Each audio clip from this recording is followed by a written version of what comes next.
السلام عليكم ورحمة الله وبركاته، ازيكم عاملين ايه؟ يا رب ان شاء الله تكونوا بخير وتكونوا في احسن حال دايما يا رب. كل سنة وانتم طيبين. ده كان تاني يوم العيد. الفيديو ده كنت مصوراه تاني يوم العيد. انا كنت شاوية فراخ، ما عملتش لحمة تاني يوم، انا كنت شاوية فراخ وعاملة كفتة. لا، ما عملتش لحمة بقى ليه؟ لان انا واولادي ما بناكلش اللحمة الضاني. اول يوم عملت لحمه عاديه عادي كلنا منها. بس اللحمه الضاني مش بناكلها، فقلت خلاص نغير بقى. عشان كده كده يعني البنات عندي طالعين زي لو كلوا لحمه كتير بيزهقوا منها، فهم بيحبوا الفراخ اكتر زي انا كده بالظبط. فطبعا قلت تاني يوم خلاص هعمل فراخ وكفته. واللحمه الضاني خليتها لتالت يوم، يكونوا بس حتى الريحه شويه قدروا يقبلوا الريحه بس. انما طبعا انا عملت لنا وليهم لحمه تانية غير الضاني. انما محمد وبابا عادي ممكن ياكلوا اللحمه الضاني عادي. فقلت بقى النهارده هشوي الفراخ، انا كنت متبلاها. اللحمه والفراخ وحاجتي كلها جبتها قبل العيد وحطيتها في الفريزر. الفراخ تبلتها بقى قبل ما احطها في الفريزر، غسلتها غسله حلوه وتبلتها بقى ببصل وطماطم وخل وفلفل، وما بكترش توم بقى، بحط توم حاجه بسيطه عشان ريحه التوم ما تبقاش ظاهره قوي في الفراخ، عشان ما تقلبش سمك بقى، عشان ما تبقاش تتبيله سمك. فبحط حاجه بسيطه كده من التوم. باحط فلفل وملح وبهارات فراخ وليمون وخل.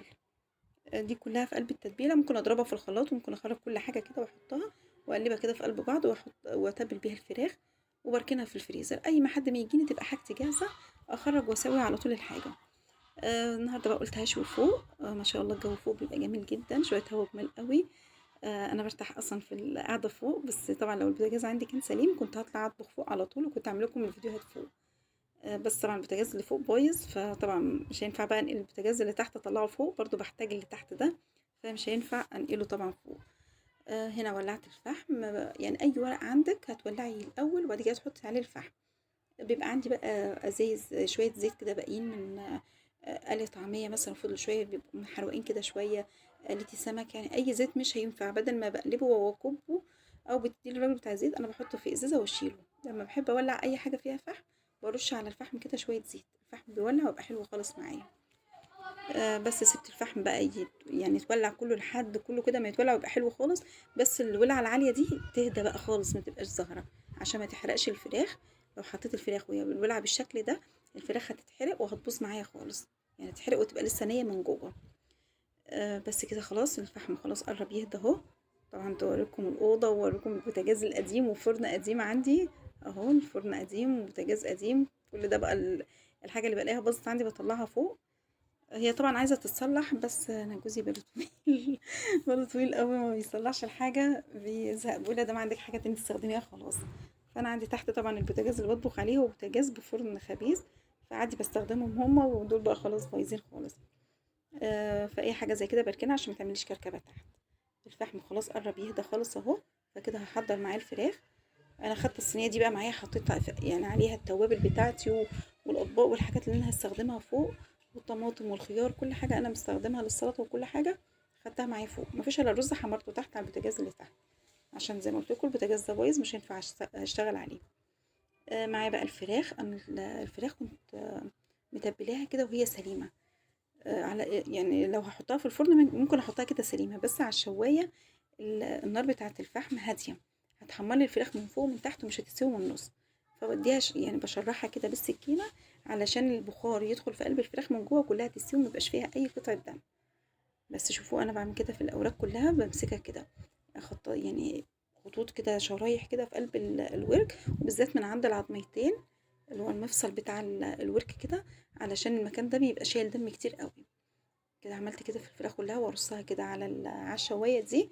انا كنت مزوده عشان لو اي حد برضو جه عندنا ولا حاجه تبقى عندي حاجتي جاهزه، والحاجه تكون بزياده. كده حطيت الفراخ كلها وباخد تتبيله برضو من اللي كانت باقيه في الكيس بحطها كده على الفراخ. خلاص كل ده انا بعمله بقى وسايبه الفحم كده يهدى شويه براحته خالص، عشان ساعه احط الفراخ كده يبقى الفحم الدنيا هاديه كده معايا. دي كانت لسه مفرزه شويه، كانت لسه جامده، بس كل ده هيفك معايا برضو. يعني شويه كده وانا بشوي. شايفين بقى شكل الفحم كده مفيش ولع خالص، زهرة خالص اهي. الفحم كده هدي معايا.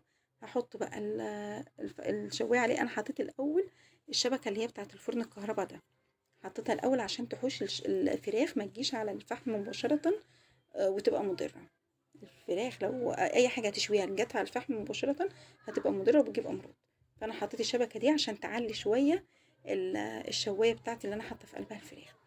طول ما انا بشوي بقى بهوي كده علشان الولعه كده يعني ما تعملش ولعه ومفيش دخان يجي. الولعه كده تروح وتيجي كده على الفراخ. طبعا كده مش هتستوي، لو فضلت على كده مش هتستوي، هتحمر ومش هتستوي. فبعمل ايه، انا بحط غطا عليها بغطيها باي حاجه بنفس الشكل ده. النار بتاعتها هاديه وانا حطاها كل شويه بقى بهوي. سبت هنا محمد ابني برضو قال انا عايزه اشتغل معاكي، هو بيفرح اصلا بالجو اللي فوق. احنا كلنا بنحب الجو اللي فوق بصراحه، اجمل من اللي تحت. هوا وجو حلو قوي فوق. فمحمد هنا قال انا هشتغل يعني عايز يساعدني. فهو هنا واقف بيهوي اهوت. في الوقت ده نزلت حمرت الرز، يعني بنزل اعمل حاجه واطلع بسرعه برضو اقلب الفراخ عشان ما تحرقش معايا. بس بقول لكم ان النار كانت هاديه، فما حرقتليش الفراخ، فكانت بتسوي على نار هاديه. كانت بقى كده يعني تحمر وبتستوي كلها مع بعض. فالفراخ يعني ما اتحرقتش مني ولا اي حاجه. كنت بنزل احمر الرز واطلع اطلع عليها، وانزل تاني اعمل حاجه واطلع اطلع عليها اقلبها من الجنب ده للجنب ده. خدت لون حلو وما اتحرقتش معايا خالص. في الوقت ده انا كنت بعمل السلطه، خرجت البصل كده جوليان او جوانح كده. حطيت عليه بابريكا، وحطيت عليه ملح، كميه الملح بقى المناسبه تبع كميه السلطه اللي انت هتعمليها. حطيت شويه سماق، رشه كمون ورشه كزبره كده على خفيف. عصرت بقى عصير ليمونه واحط لها شويه خل وشويه ميه سقعانين، ميه متلجه. باحطها كده عشان البصل بس ما يدبلش معايا كده ويبوظ، عشان البصل يحتفظ بشكله شويه. انا محمد كان عايز يعصر الليمونه معايا بس مش عارف، لان الليمونه كانت ناشفه. انا خدتها منه بقى كده وعصرتها هي. بس كده البصل خلصته، هركن بقى البصل على جنب. انا بعمل الحاجه وبرده في نفس الوقت بطل كده على الفراخ. دلوقتي انا كنت بقطع فص توم كمان على البصله، بيخلي السلطه دي جميله جدا. ما تكتريش توم، فص واحد. زودت لها شويه بابريكا، وقلت لكم حطيت سماق، مش عارفه قلت لكم ولا لا. بس انا حطيت عليها سماق برضو، بيدي طعم السلطه دي جميل جدا. السلطه بتاع المشاوي دي انا بحبها حتى لو مفيش مشاوي. هنا بقى قطعت بقدونس، هعمل بقى بقيه السلطه، بس ركنت البصل دلوقتي على جنب. لو انا في الوقت ده كنت بشتغل تحت كنت حطيت البصل ده في التلاجة، بس لاني كنت فوق انا حطيت له ميه ساقعه وخلاص. وحطيته جنبي، غطيته وسبته جنبي لحد ما اعمل بقيه السلطه. الخيار بقى كده بقطعه كبير، والطماطم كل حاجه اقطعها كبيره، مش هقطع حاجه صغيره خالص. طبعا في الجو ده كان حلو قوي، شويه هوا كده بيجوا من فوق لان احنا عندنا البيت فاتح بحري. والبيوت اللي قصدنا على طول مش عاليه، يعني احنا يعتبر بيتنا اعلى منهم يعني شويه، البيت اللي هو قبلنا على طول. فعشان كده شويه الهوا جايه عندنا حلوين يعني كده، حاجه ما شاء الله جميله. فالجو فوق بصراحه اجمل من تحت بكتير خالص. هنا بقى قطعت طماطم برضو قطعتها كبير، قطعت شطة. عشان كده ما حطيتش شطة على على البصل، عشان الفلفل ده كان مشطشط جامد يعني. فما حطيتش شطة تاني على على السلطة، عشان جوزي وابني مش بيحبوا الشطة كتير، انا والبنات اللي بنحب الشطة بس. هنا بقى الفراخ بحاول اسلكها كده كويس، وبقلبها كل شويه من الجنب ده للجنب ده. الفراخ بقى اللي على الحرف ده واللي على الحرف ده ما استوتش كويس، اللي في النص استوت حلو قوي، بس اللي على الحروف لا. فبعمل ايه، بشيل اللي في النص اجيبها لبره، واللي بره بدخلها لجوه كده عشان كلها تستوي بنفس التسويه ونفس اللون. اغطيها تاني وبرده ههوي وافضل برده اهوي لحد.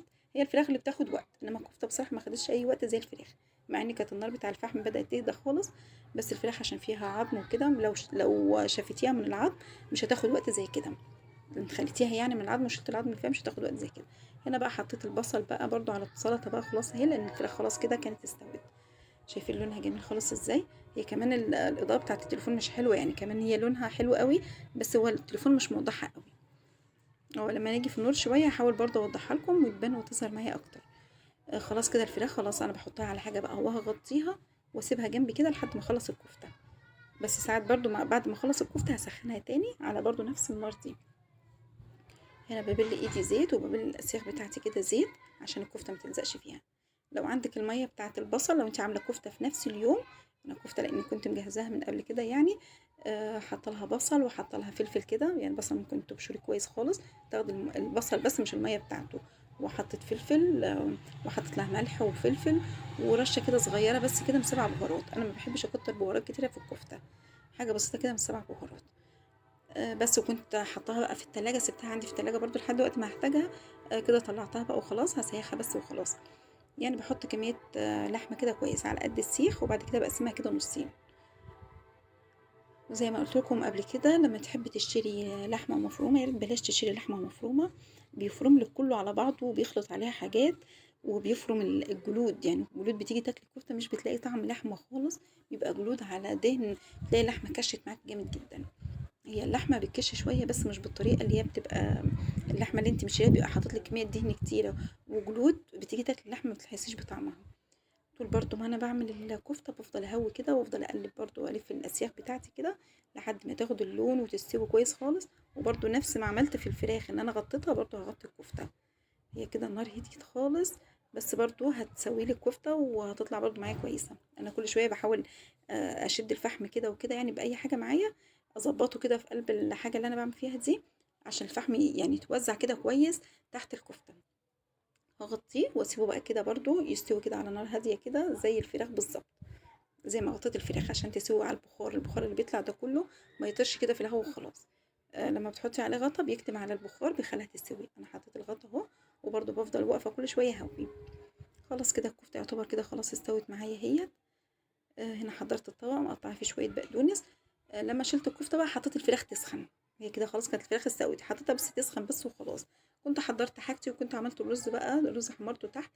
والعيش ده كنت خبزاه قبل العيد. حطيته في الفريزر يوم ما خبزته على طول، يعني اول ما برد كده يعني عبيته في الاكياس وحطيته في الفريزر. بيفضل العيش تخرجيه من الفريزر يفضل طري وجميل جدا. انما لو سبت العيش لما برد او تاني يوم، لو سبتيه لتاني يوم العيش هيبرول معاكي، هتيجي تطلعيه من الفريزر مش هتلاقيه طري وحلو كده. انما لو حطيتيه في نفس اليوم بتطلعيه مش محتاج انه يسخن خالص. بس انا حبيت بس اديله بقى ريحه الفحم برده كده مع الفراخ المشويه. ما شاء الله بتبقى حاجه جميله جدا، واليوم ده بيبقى حلو قوي. انا اولادي بيفرحوا باليوم اللي احنا بنطلع فيه فوق، نطبخ فوق ونعمل حاجاتنا فوق، هم عايزين كده على طول لان بصراحه هوا واضاءه حلوه احسن من تحت. بس تحت بقى كل حاجه متوفره جنبي، البوتاجاز والتلاجة والميه. احنا فوق بس عاملين ميه في الحمام بس مش عاملين بقى حوض للمطبخ ولا كده، لسه ما عملناش كل ده. فعشان كده كل شويه هنزل ادعك مواعين تحت وانزل اجيب ميه من تحت، فهيبقى تعب عليا انا بس لو طلعت طبخت فوق. كده خلاص سخنت العيش واكل كله كان جاهز كده. الفراخ كنت خلاص شويتها وكل حاجه والكفته وكل حاجه حطيتها. كده خلاص بس ما فاضلش غير العيش، هسخنه واحطه وخلاص. بس كده اهوت. قبل بقى كده الفحم اللي فاضل ده، قبل ما تنزلي تحت او قبل ما تمشي كده ولا كده لازم تطفيه بالميه. انما الفحم لو انت بقى تقعدي بقى تاكلوا وتشربوا شاي، اللي هتعملي كوبايه شاي على الفحم ده تبقى جميله جدا. انما طبعا احنا ما كناش هنشرب شاي بعد الغدا على طول يعني، فعشان كده طفيته. ما خليتوش يعني عشان برضو لو اي حاجه نزلت عليه. في حمام بيطير عندنا وبيجي فممكن برضو ريش او اي حاجه تطير. فتولع برضو تاني في الفحم، فكل حاجه لازم اطفيها قبل ما انزل. ما شاء الله الكفته متماسكه وجميله جدا واستوت وحلوه خالص. والفراخ ما فيش اي دم ولا اي حاجه، مستويه والعظم بتاعها طالع نظيف ما فيهوش اي بواقي دم ولا اي حاجه خالص. ما شاء الله جميله جدا. ودي شكلها هي. ما شاء الله وطعمها حلو قوي. الفراخ اللي على الفحم دي بتبقى حاجة تانية. واليوم بقى ده بتعيشوه كده يوم كده جميل. وعملت شوية طحينة كنت عاملاهم في البيت برضو، شوية ملوخية ورز وأحلى سلطة. يا رب إن شاء الله الفيديو يعجبكم ويكون الأكل فوق بقى كده عجبكم. وإن شاء الله أنا عرفت أطلع فوق أطبخ لكم فوق في الوسع كده أحسن من تحت. إن شاء الله هبقى أحاول. أنا عرفت أطلع فوق خلاص ماشي، ما عرفتش بقى دي إني شغالة تحت وخلاص. وهنا ده الحتة اللي قبلنا بقى زي ما بقول لكم بقى احنا بيتنا كده عالي عن البيت اللي قبليه على طول. فعشان كده شوية الهوا اللي بيجوا جمال جدا وحاجة جميلة جدا كده في البيت. ونقول الحمد لله على كل حاجة، كل حاجة والله نعمة من عند ربنا. اللهم لك الحمد وبألف هنا وشفا لكل اللي يجرب الفراخ بتاعتنا واللي يدوقها. بألف هنا وشفا. ويا رب إن شاء الله يكون الفيديو عجبكم. مع ألف سلامة، سلام عليكم.